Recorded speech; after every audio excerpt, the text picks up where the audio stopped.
안녕하십니까, 반갑습니다. 자, 2020 파주 북소리 책단아인의 최재원입니다. 야, 이제 저도 모르게 이제 뭐 가볍게 이렇게 인사를 갖다가 편안하게 하게 되었습니다. 오늘이 드디어 이제 9번째 마지막 강연이 있는 날입니다. 그동안에 이제 여러 작가님들 그리고 또 패널들을 모시고 다양한 장르의 뭐 문학, 인문학을 통해서 여러 가지 현안과 또 지혜라든지 여러 가지 정보를 얻게 됐었는데 오늘이 이제 그 마지막이 이제 되겠습니다. 지난 시간에 책더나인에서는요 이동섭 작가님 또 이세례 작가님 함께 하셨었는데 왜 레오나르도 다빈치를 통해서 뭐 융합한 인간이라는 거에 대해서 저희가 또 한번 살펴보고 있었는데 아주 유익한 시간이었었죠. 자, 오늘 그 마지막 대단원의 마무리는 누가 해주실지 자, 지금부터 소개를 해드리겠습니다. 자, 오늘 마지막으로 모실 작가님은요, 정말 대단한 분을 또 한번 또 모시게 되는 것 같습니다. 바이올리니스트이자 음악 평론가이신 최은규 평론가님이십니다. 베토벤과 팬데믹 시대의 음악을 주제로 이제 강연을 해주실 텐데요. 베토벤 하게 되면은 뭐 워낙 뭐 천재 뭐 음악가 모르는 분이 없으시겠죠. 근데 이게 과연 베토벤과 지금 이 팬데믹 시대하고 어떤 연관이 있는지 굉장히 궁금증을 자아내고 있는데 오늘의 강연 잠시 후에 저희가 시작을 할 거고요. 자, 그리고 또 저와 함께 이제 무대에 지금 올라오셔서 아주 또 멋지게 지금 나비 넥타이에 턱시도를 또 입고 오셨습니다. 그 유명한 제가 또 좋아하는 개인적으로 장일범 음악 평론가님을 먼저 소개 올리겠습니다. 안녕하십니까? 네, 안녕하세요. 반갑습니다. 네, 잘 지내셨습니까? 네네, 저도 엄청 팬인데. 네네네. 그 저도 TV에서 팬입니다. 팬끼리 만나서 잘 됐네요. 네네네. 일단 제가 우리 장일범 음악 평론가님을 갖다가 멋지게 소개를 해드리겠습니다. 현재 음악 평론가로서 활동을 하시면서 헤이스 마리아 칼라스홀 음악 감독으로 공연과 또 오페라 강좌를 맡고 계십니다. 한국외국어대학교 러시아어과를 졸업하시고 문예진흥원 공연예술 아카데미를 수료하신 뒤 모스크바 차이코프스키 음악원 성악과를 다니셨습니다. 네.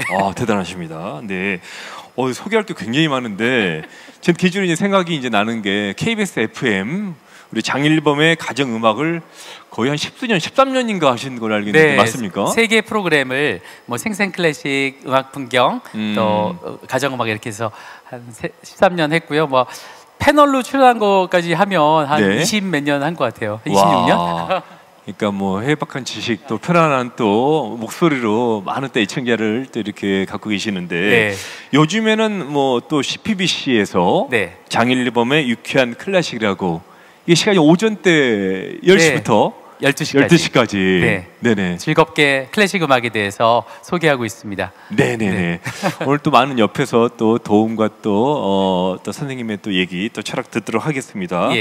자, 그럼 이제 장일범 평론가님께 제가 이제 부탁을 드려야 될 게 있는데 이제 오늘의 작가 소개 그리고 오늘의 강연 주제의 소개를 부탁을 드리겠습니다. 네네네. 이 최은규 선생님은요, 일찍부터 그 바이올린을 굉장히 뛰어나게 연주를 하셨어요. 그래가지고 바이올리니스트로서 동학 콩쿠르에서 이렇게 아주 그 상위에 입상할 정도로 굉장히 뛰어났고, 그 다음에 이제 또 부천 필하모닉 오케스트라에 입단을 했습니다. 그래서 이제 제2 수석까지 하면서 우리나라의 말러 열풍을 가져오신 분이에요. 세계적으로 말러가 이제 그 조금씩 더 많이 알려지기 시작했는데 바로 우리나라에서는 최은규 씨가 자신이 이제 리더로서 이 열풍을 이끌고 말러리안이라는 아주 재미있는 이름에 너무나 이름도 재밌죠. 말러를 사랑하는 사람들 해가지고 그 완전히 그 같이 공부하고 이러면서 그 말러 시리즈를 이제 뭐 수년간 이끌어서 그 완주를 다 했습니다.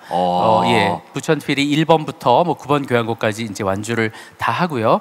그리고 나서는 이제 또 손에 좀 불편함도 느끼시고 그래서 근데 너무 글을 잘 쓰는 거예요, 본인이. 그래서 나는 바이올린도 좋지만 이 글로써 사람들에게 클래식을 많이 알려야 되겠다 이러시면서 이제 글을 쓰기 시작했는데 보는 분마다 너무 탄성을 저지르면서 이분의 글은 너무 훌륭하다 이러면서 이제 그 책도 사보게 되고 예. 또 교향곡이라는 책도 쓰고 그다음에 또 이제 연합 뉴스의 그 네. 객원 기자로 지금도 쭉 활동 중이신데 기고도 하시고요. 네, 요즘에는 이제 팬데믹 기간이라서 네. 공연이 그렇게 많지 않아서 네. 조금 덜 쓰지만 그래도 아주 훌륭한 글들을 많이 쓰고 계시고 아무튼 재능 뛰어나서 손으로 하시는 것은 다 잘하시는군요. 그렇습니다.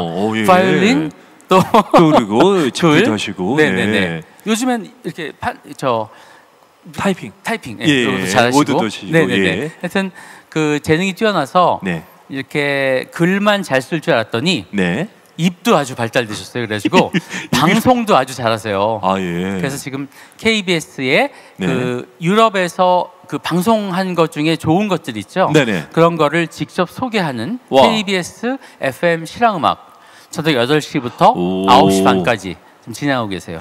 그런 거 가끔 이렇게 진행해서 빠져서 듣고 있느라면은 네. 전문가의 그 낭창낭창한 그 여성의 목소리가 막 나오는 게 그렇습니다. 선생님이실 수도 네네. 있겠네요. 그래서 요즘에 많은 분들이 아침에는 이제 재방송을 듣고 장일범 유쾌한 클래식을 10시부터 12시까지 들은 다음에 네네네네. 좀 쉬었다가 아하. 저녁 때 8시부터 9시 반까지 최은기 선생님의 그 방송을 듣는다는 그런 패턴이 유행이라는 얘기가 있어요. 네네네. 굉히 훌륭한. 네, 그런 분이 아주 많지는 않지만 네. 고정적인 팬들이 많다고 들었습니다. 야. 이상 뭐 잘 소개해드릴 수가 없겠네요. 네, 그리고 요즘에는 네네. 뭐 본인 얘기로서는 개종을 했다 그래요. 말러에서 베토벤으로 개종을 했다. 그래서 어떻게 해요? 이제 말러교 교도에서 베토벤교 교도가 된 거죠. 그래서 그야말로 베토벤에 대해서 한마디라도 물어보면 우리나라에서 가장 잘 대답할 수 있는 분이 바로 이 최은규 음악 평론가가 되겠고요. 왜 보통 나이가 들면 먹는 음식도 취향이 바뀐다고. 네네네. 이게 또 음악의 성향도 취향도 약간 바뀌셨나 보죠? 네, 더 강렬한 걸로 지금 바뀌시고 계시고요. 나이가 이제 있으시니까. 네. 예.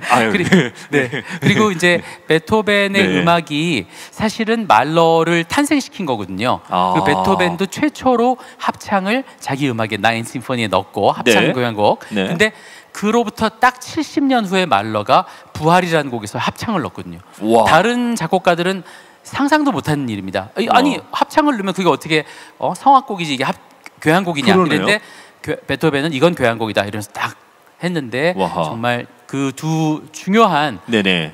역사적인 그러니까 교향곡에서 가장 중요한 두 인물을 꿰뚫고 계신 분이 바로 은규 초이 최은규다 이렇게 은규 보시면 초이. 되겠습니다. 네. 예. 국제적으로도 알려야 되니까요 이름을. 네네네. 네. 그래서 은규 초이. 예. 혹시 두 분 세트 플레이하고 다니시는 분이세요? 아니 전혀 그런 얘기가 있는데 그런 얘기가 됐어요. 이다영, 네네. 이재영 뭐 그런 겁니다. 예. 알겠습니다. 우리나라에서 말러를 제일 잘 이렇게 대중화 시키시고 네. 우리나라에서 베토벤을 가장 잘 아시는 분. 맞습니다. 네. 이분의 강의를 지금 빨리 좀 만나서 네. 듣고 싶은 생각이 강렬합니다. 또 뭐 더 소개할 거 있으신가요? 아니요, 뭐 더 이상 소개할 수 없을 정도로 네네. 그리고 정말 이렇게 듣고 있으면 자꾸 그 말에 빠져 들어가요. 아하. 그래서 네. 그럼 제가 여기서 네. 책 소개를 잠깐만 제가 좋습니다. 책. 하겠습니다. 제가 오늘 소개해드릴 책이 아르테에서 이제 네네. 클래식 클라우드라고 해서 네네네. 계속 이 펴내고 있는 책인데요. 베토벤이네요. 베토벤입니다. 근데 이 책이 다른 책하고 좀 다른 점이 있습니다. 네. 다른 책은 이제 앉아서 이렇게 쓰는 경우가 많아요. 또 위인에 대해서 쓰려면. 근데 그럼 서서 쓰셨어요? 네, 최은규 씨는 네. 걸어다니면서 썼습니다. 에? 그러니까 이 베토벤이 있었던 본 그리고 또 그 여정을 따라서 빈까지 어떻게 여정을 갔나를 따라서 빈은 이제 베토벤이 마차를 타고 갔잖아요. 네네. 근데 이 최은규 씨는 이제 기차하고 비행기 타고 가면서 네. 어떻게 갔나를 이제 여정을 생각하면서 와. 그리고 비엔나에서도 사실 뭐 베토벤이 60군데에서 옮겨 다니면서 이사를 하고 살았다고 그러거든요. 와. 거기를 다 그럼 일일이 다. 네. 워낙에 시끄럽게 막 그 쾅쾅쾅쾅 하기도 하고 그러니까 쫓겨나고. 네, 쫓겨나기도 하고 뭐 돈을 못 내가 쫓겨나기도 하고 여러 가지가 에피소드가 많은데요. 근데 이 비엔나의 중요한 거점들 네. 베토벤이 뭐 또 식사했던 곳, 네. 또 그 베토벤의 에로이카 교향곡을 초연한 홀, 또 브루크 테아터에서 교향곡 1번을 초연한 곳, 네네. 다 찾아가가지고 발로 뛰면서 쓴 글이기 때문에 굉장히 재밌고 생동감이 넘치면서 제가 읽어보니까 돈도 많이 쓰신 것 같더라고요 이게. 그래가지고 이게 굉장히 제작비 얼마 들었는지는 그런 얘기는 저 없고요. 그런 얘기는 안 합니다. 네네. 돈 얘기는 별로 안 하기 때문에. 예. 근데 이 책에서 제일 좋았던 거는 베토벤에게 있어서 자유 음악가가 되기 위해서는 진짜 후원이 필요했구나. 메세나, 그러니까 도와주는 사람들이 있어야만 이렇게 훌륭한 작곡가가 나올 수 있었다는 것을 오늘 말씀드릴 것 같습니다. 그러니까 난세 영웅은 혼자서 태어나는 게 아니라 그럴 수 없습니다. 누군가가 네네. 정말 훌륭한 분이 점지를 하고 알아봐 줘야 된다는 거. 이렇게, 그러니까 저도 그게 안 돼가지고 이러고 네네. 네네. 예, 그중에서 제가 책 소개를 조금 더 하자면은요. 네네. 이 책의 저자 최은규 평론가님, 독자들이 250년 전 인물인 이 베토벤이 충분히 공감할 수도 있도록 생활인으로서 네네. 치열하게 살아온 인간 베토벤의 모습에 주목합니다. 베토벤처럼 연주자 생활을 하신 경험이 생생하게 녹아들어서 베토벤의 이야기를 더욱 현실감 있게 그려내고 있습니다. 이 책을 읽고 있노라면은 수백 년이라는 시차에도 불구하고 베토벤의 고충이 그리 멀지 않게 느껴집니다. 사실 이 베토벤이라는 게 저희가 이제 위대한 작곡가로 많이 이제 기억을 하고 있는데 이 책을 통해서는 베토벤이 나와 같은 인간이자 그리고 우리의 이웃 같다는 생각이 들어 신기했습니다. 그리고 베토벤의 고뇌 어렸던 삶을 함께 살아본 듯한 기분이 들었는데요. 자, 이를 통해서 우리가 오늘을 살아갈 새로운 자세를 배울 수 있을 것 같아서 좋았습니다. 이런 책에 대한 또 소개가 있습니다. 자, 그럼 여기에서 오늘의 주인공이자 작가님이신 우리 최은규 평론가님을 모시고 30분 내에 짧은 강의를 박수로 청해 듣겠습니다.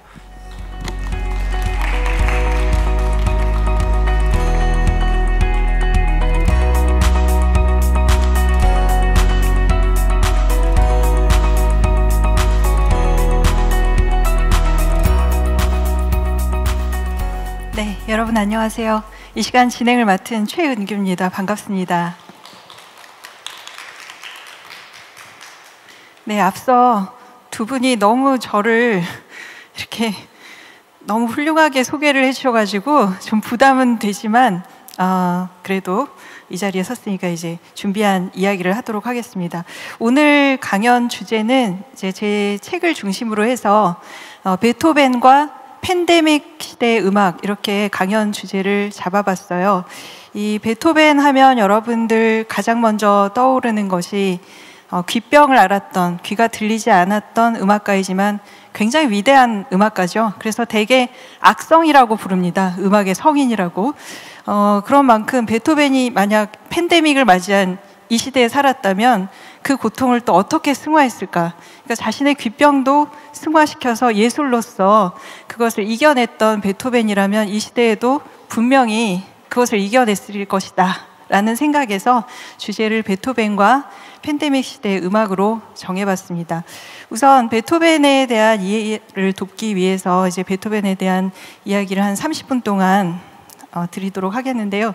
일단 제 책의 주제도 그렇고 저의 이 강연도 그렇고 출발점은 어떤 음악가들보다도 베토벤만큼 성공한 음악가는 정말 드물어요. 왜냐하면 지금 클래식 음악 잘 모르시는 분들도 베토벤은 다 알아요. 베토벤은 다 알죠. 그리고 250년 전에 탄생했지만 굉장히 오랜 세월이죠.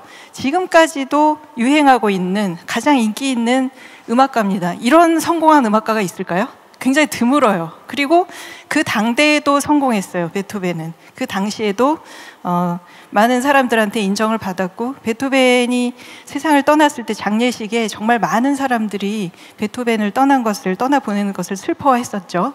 그래서 그 성공이라는 관점에서 출발을 했어요. 제 책이나 또 이 강연도 그렇고 첫 번째 성공은 어떻게 베토벤이 어쨌든 베토벤도 무명의 음악가였어요. 매우 뛰어나지만 근데 어떻게 그 당대에 자기 목소리를 낸 자유음악가로 성공할 수 있었는가? 그게 저는 굉장히 궁금해요. 왜냐하면 저도 음악을 하고 정말 뛰어난 사람들 정말 많거든요. 음악하는 사람들. 근데 어떻게 명성을 얻고 인정을 받아서 자기가 하고 싶은 음악을 마음껏 할 수 있었는가? 그게 성공이라고 생각해요, 저는.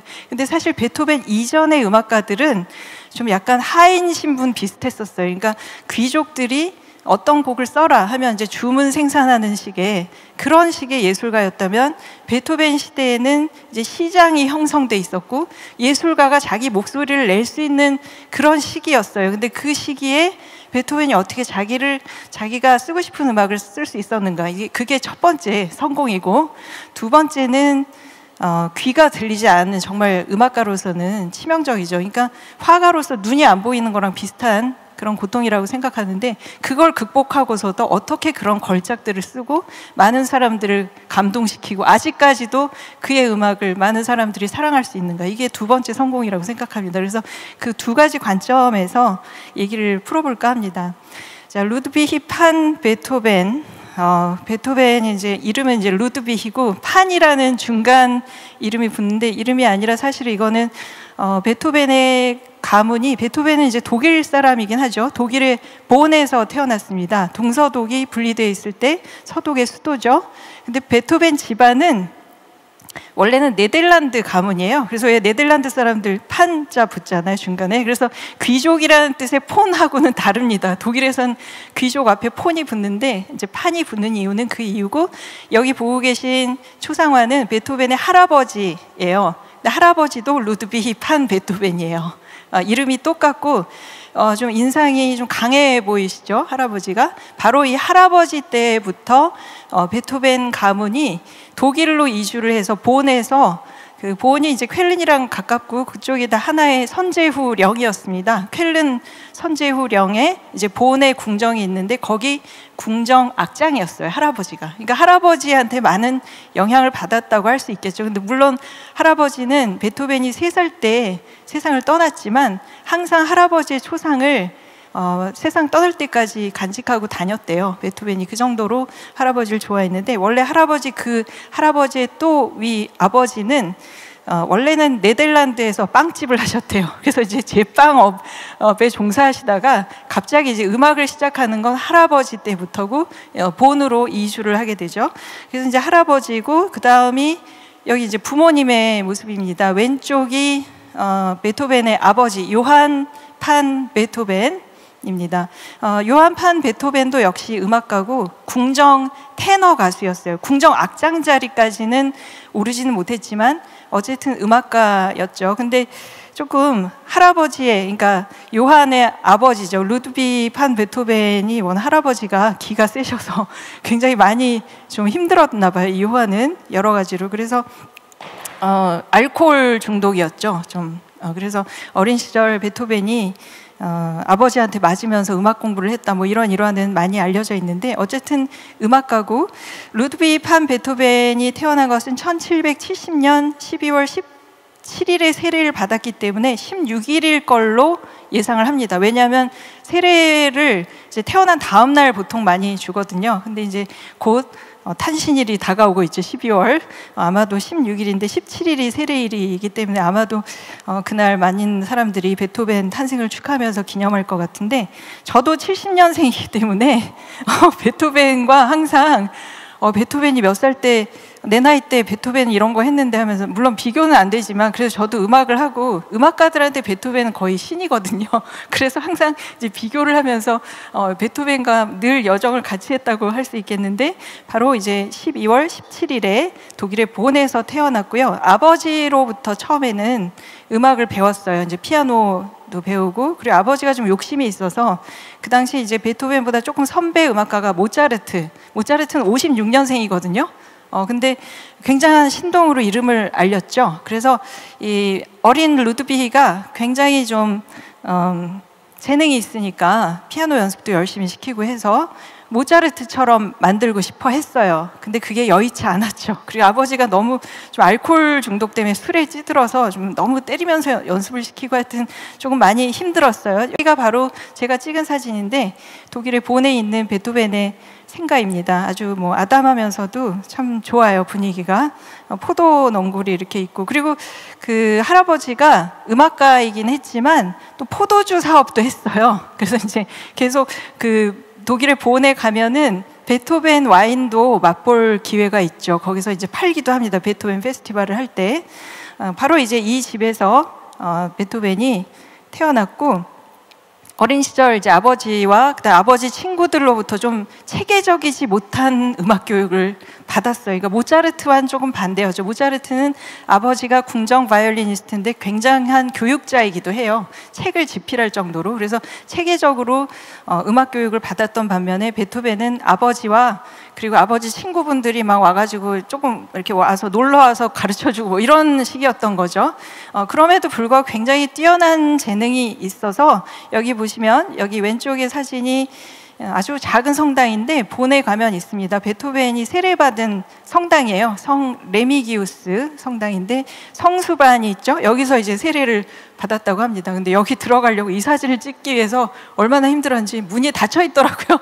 그래가지고 내가 어떡하지 막 이거 사진 찍어야 되는데 막 하고 있는데 어떤 친절한 독일 여자분이 아마 성당에서 일하시는 분인가 봐요. 그래서 베토벤 때문에 왔냐고. 그래서 그렇다고 그랬더니 그러면 5분 동안 자기가 여기 있을 테니까 사진 찍고 보라고 이렇게 해가지고 제가 찍은 사진인데 이걸 찍어야 하는 이유는 일단 세례를 받은 이걸 너무 보고 싶고요. 물론 아주 작아요. 귀퉁이에 있는 성수반이고 오른쪽에 있는 사진이 이제 파이프 오르간이죠. 오르간. 베토벤 하면 피아니스트로서도 굉장히 유명한데 사실은 오르간을 굉장히 좋아했어요. 그래서 어린 시절에 새벽 미사에 미사 반주를 오르간을 항상 연주를 했고요. 아주 어린 시절부터. 그리고 이런 일화도 있더라고요. 어떤 전기를 보니까 오르간의 그 압도적인 소리와 그다음에 굉장히 멋있잖아요. 파이프가 이렇게 있고 작은 성당도 다 독일에는 저렇게 파이프 오르간이 있더라고요. 근데 오르간을 보고 너무 감명을 받아서 그 꼼짝도 하지 않고 그 오르간 옆에서 이렇게 가지도 않고 어린 소년이 그랬다는 그런 일화도 있습니다. 그래서 어린 시절에는 그렇게 보내다가 드디어 이제 좋은 스승을 만났어요. 바로 이분이 베토벤에게 있어서는 이제 한 10살 무렵에 이분을 만났는데 네페라는 스승이에요. 그래서 이분이 이제 본 궁정에 오르가니스트로 왔어요. 음악가로서. 원래는 이제 법학을 공부했던 분인데 이제 음악도 뛰어나고 이제 극음악에 뛰어난 그런 선생님이었어요. 그리고 사상적으로도 프리메이슨이고 이제 계몽주의자였어요. 이 네페라는 스승이. 그래서 음악뿐만 아니라 또 이 어린 베토벤을 이렇게 본에 있는 독서회라고 있어가지고 거기 이렇게 지식인들이 이렇게 책도 읽고 그 당시 이제 급진적인 계몽주의 사상 그 책을 읽었어요. 이 네페하고 어린 베토벤도 데려가서 독서회에서 책도 읽고 그랬죠. 그래서 바로 이 네페를 만나면서 베토벤의 인생이 조금씩 달라지기 시작합니다. 좀 더 체계적인 음악 교육을 받게 되고 뭐 마흐의 음악이라든지 이런 악보를 공부를 하면서 이제 정식으로 공부를 하면서 이 네페가 또 본의 궁정 음악가이기도 한데 너무 업무가 많았어요. 스승이. 그래가지고 너무 과중한 업무에 시달리다가 이 베토벤이 잘하니까 아주 어리지만 11살이지만 베토벤을 무급 조수로 궁정 음악가에 벌써 궁정에서 일을 하도록 했어요. 그래가지고 이 베토벤 어린 시절을 되게 귀엽죠. 이 초상은 13살 무렵의 베토벤입니다. 베토벤이 11살 때에는 처음에는 무급 궁정 음악가로 일을 하다가 이제 정식으로 한 1년이 지났을 때 인정을 받아서 월급도 많진 않지만 월급도 받으면서 굉장히 많은 일을 했어요. 이 어린 베토벤이 워낙 뛰어나고 그래서 뭐 예를 들어 뭐 성악가들 연습도 시키고 뭐 챔발로 연주를 하면서 그리고 뭐 악보도 제대로 돼 있지도 않고 여러 가지 열악한 상황인데도 이 베토벤이 굉장히 성실하게 어린 시절에 궁정에서 일을 했다고 합니다. 근데 아마도 이거는 제복인 것 같아요. 궁정 그 음악 가면 이렇게 제복을 딱 입어요. 이렇게 약간 청색의 제복에 칼까지 차고 그러고 다녔다고 합니다. 그래서 어린 시절에 베토벤이 그런 식으로 좋은 스승을 만나고 그다음에 궁정 음악가로서 어린 시절부터 직업의 세계를 안 것이죠. 그러니까 이런 게 참 중요한 것 같아요. 왜냐하면 음악이라는 게 사실은 뭐든지 마찬가지겠지만 실제로 경험을 많이 하는 게 굉장히 중요하거든요. 특히 뭐 지휘 같은 거는 더 그렇습니다. 지휘는 지휘봉만 잘 흔들다고 되는 게 아니라 이렇게 사람과 사람 사이의 관계에도 잘 해야 되고 소통을 잘 해야 되는데 그거는 경험을 통해서밖에는 배울 수가 없어요. 근데 어린 베토벤 11살 때부터 벌써 궁정 음악가로서 직업의 세계를 알고 있었던 것이죠. 근데 게다가 또 아버지가 점점 알코올 중독이 심해지셔가지고 아버지가 궁정 테너였는데 궁정 음악가로서의 역할을 하기가 좀 힘들 정도로 너무 이제 알코올 중독이 심했어요. 그래서 거의 가장 역할을 하면서 이 베토벤이 그러고 지냈죠. 그러면서 이제 힘들게 살고 있는데 바로 이분이 누구냐면 그 당시 독일은 이제 이렇게 절대 군주제가 아니라 이렇게 약간 영방 국가처럼 돼가지고 선제후령이 쾰른 그 선제후령의 선제후입니다. 이분이. 막시밀리안 프란츠 선제후인데, 이 선제후가 그 쾰른 집안, 그러니까 본 궁정악단도 다 이제 관장을 하고 있었어요. 근데 음악의 식견이 풍부했어요. 사실 음악에 관심 없는 선제후일 수도 있는데 이런 걸 보면 베토벤이 좀 운이 있었던 거죠. 그러니까 베토벤의 뛰어난 점을 알아본 거죠, 이 선제후가. 그래서 이 베토벤이 정말 잘하는구나, 어린 나이지만. 그래서 할아버지도 궁정 악장이었고 하니까 베토벤을 좀 키워서 나중에 궁정 악장으로 더 크면 궁정 악장으로 하면 좋겠다, 이런 생각을 했던 것 같아요. 그래서 이 막시밀리안 프란츠 선제후가 유학을 보냅니다. 어디로 보내냐면 본에서 이제 비엔나는 오스트리아, 지금 오스트리아 비엔이잖아요. 거기는 지금도 그렇지만 뭐 비엔 필하모니 오케스트라도 있고 뭐 음악적으로는 세계 최고죠. 바로 그 세계 최고의 음악 도시인 비엔으로 유학 비용을 마련해 줘요. 그래서 지금 이 그림이 뭐냐면 서 있는 분이 모차르트예요. 이렇게 하얀 가발을 쓰신 분이. 그러니까 모차르트가 이제 그 당시 비엔에서는 뭐 최고였죠. 그러니까 모차르트한테 레슨을 받을 수 있도록 유학을 보냅니다. 그리고 피아노 앞에 앉아 있는 청년이 베토벤이에요. 이게 17살 때 비엔으로 가서 모차르트 앞에서 이제 연주를 한 거예요. 떨렸겠죠. 근데 뭐 베토벤이라면 떨리진 않았을 것 같아요. 굉장히 좀 대담한, 담대한 그런 청년이었으니까. 그래서 처음에는 모차르트가 잘하네, 뭐 그냥 그 정도 칭찬만 했대, 의례적인 칭찬만 했대요. 근데 딱 눈치를 채고 베토벤이 딱 모차르트 스타일로, 이게 음악이 이게 스타일이 다 다르거든요. 근데 모차르트가 마음에 들 만한 스타일로 연주를 하고 즉흥 연주를 했어요. 그랬더니 막 모차르트가 관심을 보이면서 막 놀라면서 정말 대단하다, 음악적으로. 그래서 주변 사람들한테 이 베토벤이란 이름을 기억해라, 나중에 크게 될 것이다, 이렇게 얘기를 했다고 합니다. 근데 물론 이 일화가 사실이 아니라는 얘기도 있지만 어쨌든 이제 그런 일화가 전해지고, 아마 모차르트한테 배웠으면 지금의 베토벤과 조금 달라졌을 수도 있어요, 이제 음악적인 스타일이. 근데 그만 어머니가 고향에서 굉장히 위독하시다는 소식을 듣고 어쩔 수 없이 모차르트한테 별로 배우지도 못하고 다시 그냥 고향 본으로 되돌아왔어요. 이건 이제 제가 찍은 사진인데, 본에 제가 사실 여행 여정을 어떻게 짰냐면, 일단은 그래도 베토벤의 유년기부터 시작을 해야 된다고 생각을 해서 독일의 본부터 먼저 갔어요. 본에 며칠 있다가 거기서 비엔으로 가는 베토벤의 심정을 느끼기 위해서 이제 비엔으로 그 다음에 가고, 그 다음에 다른 도시 이렇게 갔는데, 거기서 제일 처음 방문한 곳이 여기입니다. 그래서 제가 머문 호텔 바로 건너편이 묘소더라고요. 어머니 묘소. 그래가지고 잘 됐다, 어머니께 먼저 인사를 드리고 여행을 하면 잘 될 것이다, 이렇게 생각을 해가지고 목욕도 잘 목욕 재개하고 검은색 정장을 하고 딱 이제 묘소에 가서 어머니 저 왔습니다 하고 이제 인사를 드리고, 꽃도 준비하려고 했는데 꽃이 여기 있더라고요. 이제 시에서 아마 잘 해주는 것 같아요. 이게 사실 베토벤 어머니 묘소인데 정말 중요한 분이잖아요. 그래서 여기 보면 베토벤이 어머니에 대해서 한 말이 여기 이렇게 적혀 있어요, 비석에. 그래서 어머니는 내게 훌륭하고 친절한 어머니였고 나의 최고의 친구였다라고 이제 써 있습니다. 어쨌든 어머니가 이제 편찮으시고 돌아가신 바람에 다시 그 유학이 좌절된 거죠. 그러니까 더 큰 무대에서 갈 수 있었는데 17살에 좌절됐다가 다시 또 한 번 기회가 찾아옵니다. 바로 여기 있는 이분은 요제프 하이든. 하이든은 이제 모차르트보다 더 선배죠. 근데 모차르트가 워낙 요절을 했죠. 모차르트는 35세 일찍 돌아가셨고, 그래서 다시 비엔으로 나중에 베토벤이 가지만 모차르트한테 배울 수는 없었어요. 왜냐하면 모차르트가 그 전에 세상을 떠났기 때문에. 근데 이제 하이든도 이제 비엔 고전주의 음악의 아주 최고봉으로 여겨지는 작곡가인데, 교향곡의 아버지라고도 하는 작곡가죠.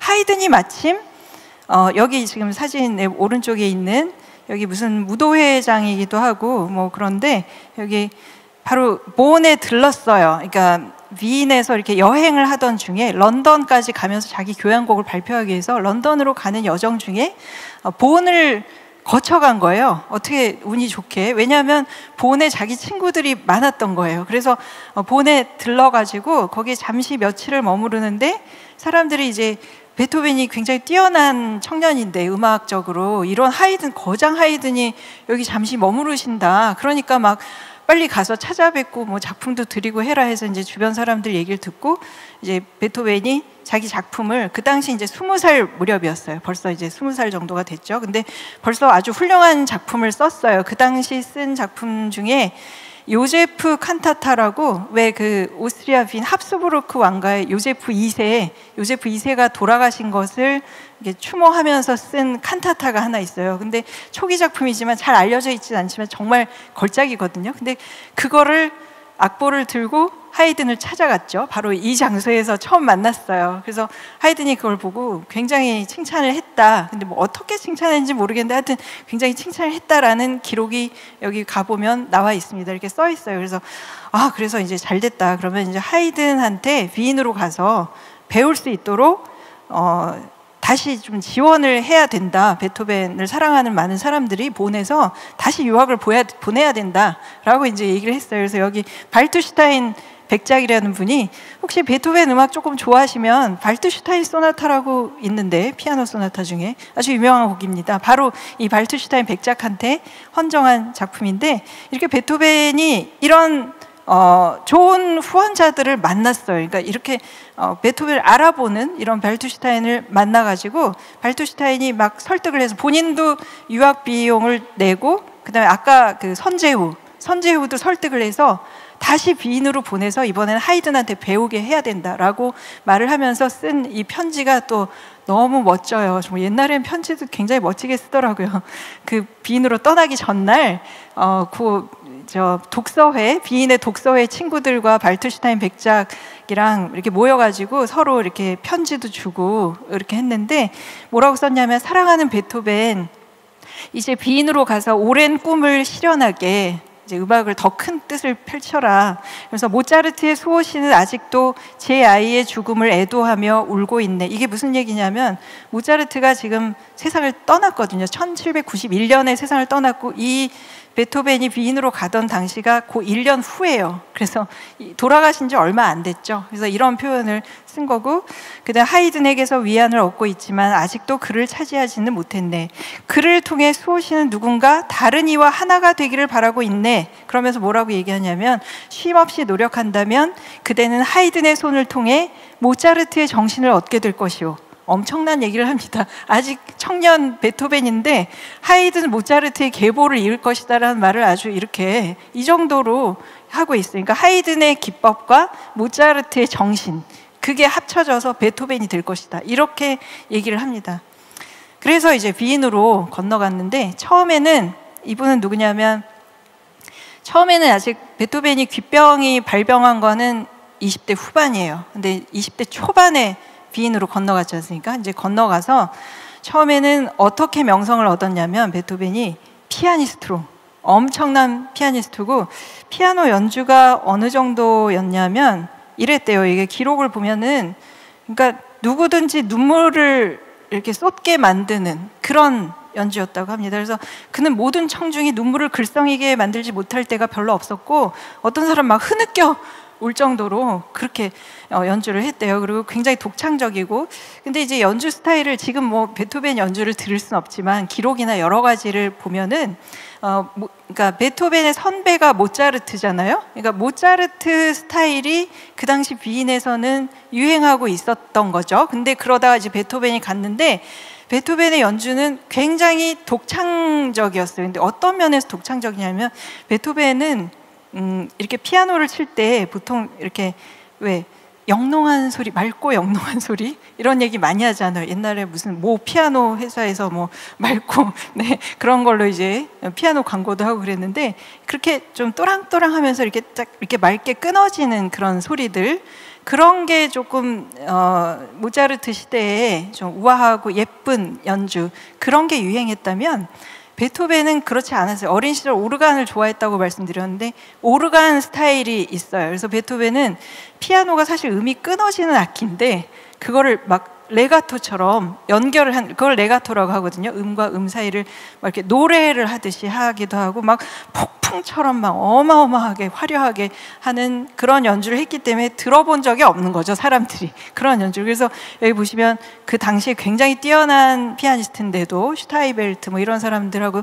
대결을 하는데, 그 당시에 귀족들의 여흥은 그런 거, 그 검투사 대결처럼 피아니스트들을 대결시키는 게 비인에서는 굉장히 유행했어요. 왜냐하면 비인에서는 음악이 굉장히 중요한 거였고 스포츠 같은 거죠. 요즘 스포츠 즐기듯이 음악가들을 이렇게 해가지고 선수처럼 나와가지고 주제를 하나 주고 뭐 모차르트의 주제는 아무거나 아는 주제를, 단순한 주제를 주고 그걸 어떻게 현란하게 변주를 하면서 피아노를 치는가에 따라서 이제 우승자를 가리는 그런 경연 대회가 많았어요. 근데 이 슈타이벨트는 굉장히 훌륭한 피아니스트지만 베토벤과 이제 대결을 했죠. 그래서 먼저 자기가 치고 그다음에 베토벤이 치는데 보니까 너무 잘해서 그냥 나갔다 그러더라고요. 도망간 거죠. 그러니까 뭐 판정을 받을 필요도 없이. 그리고 뭐 수없이 많은 피아니스트들이 베토벤과의 대결에서 패했어요. 그래서 이런 어떤 베토벤의 어떤 이런 굉장히 독창적이고 예술적인 연주 스타일은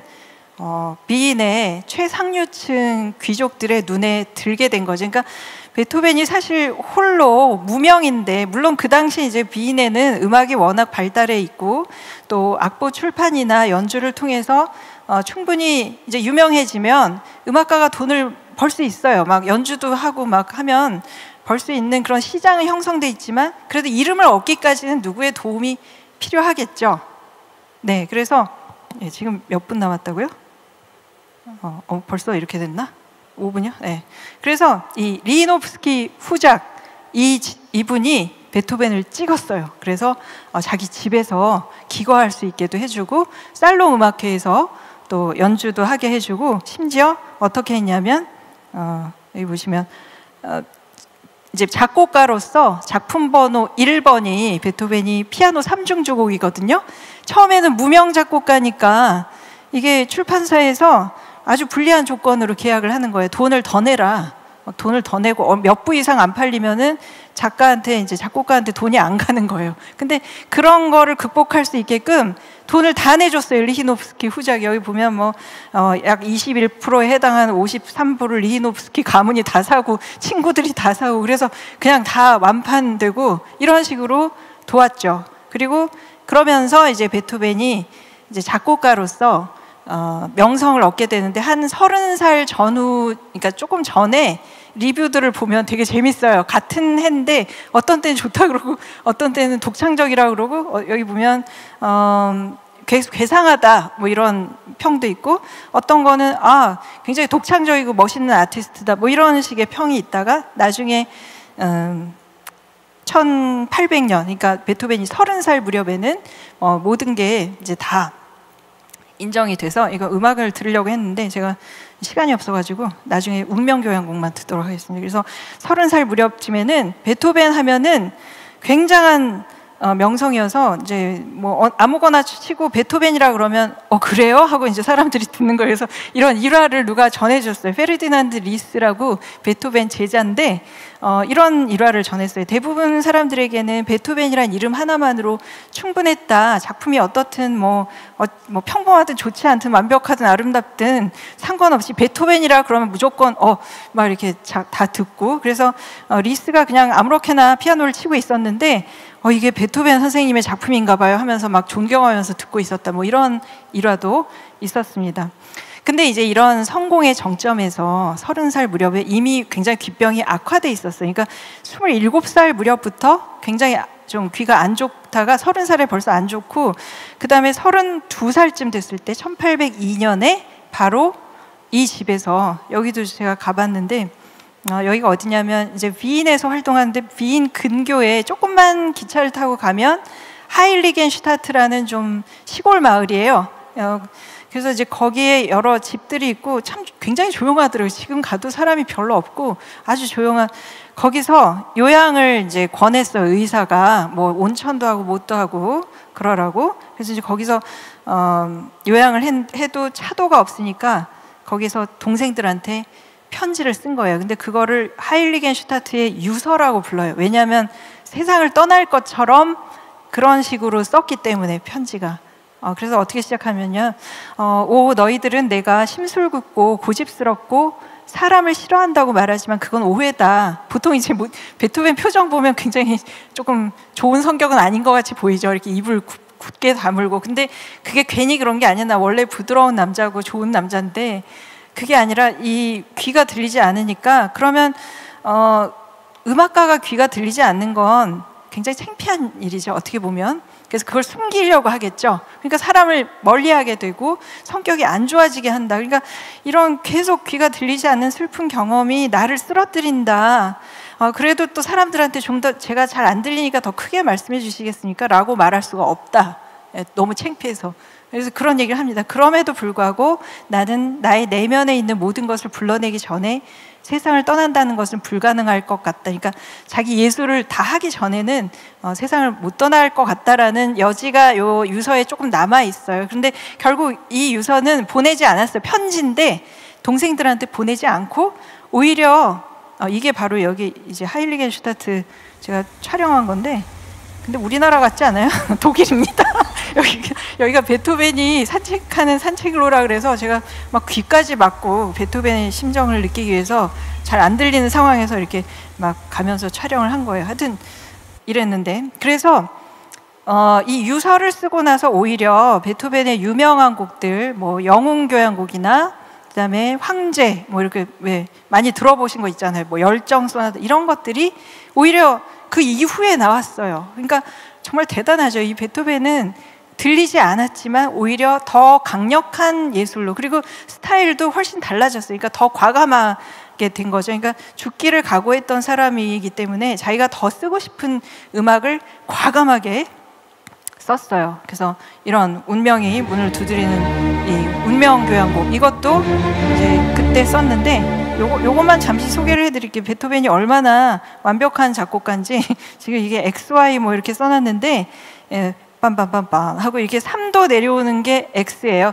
그리고 딴딴 하고 이제 2도 올라가는 게 이제 Y인데, 요거를 전부 다 맞춰가지고 썼어요. 시간이 다 돼가지고, 그렇군요. 네, 어쨌든 네, 제가 준비를 너무 많이 해왔나 봐요. 그래서 하여튼 이렇게 위기를 다 이게 이제 말년에 베토벤이 머물렀던 합창교향곡을 쓴 바덴이라는 곳입니다. 그래서 이제 마지막으로 제가 하고 싶은 말씀은, 여기 이제 베토벤의 머리카락이에요. 이제 돌아가시 전에. 그리고 데드 마스크고, 돌아가실 때 이렇게 말했다고 하죠. 친구들이여 박수를 쳐라. 희극은 끝났다. 이렇게 얘기를 하고 사흘 후에 주먹을 휘두르면서 세상을 떠났다라고 말하는데, 하나만 인용을 하고 끝낼까 합니다.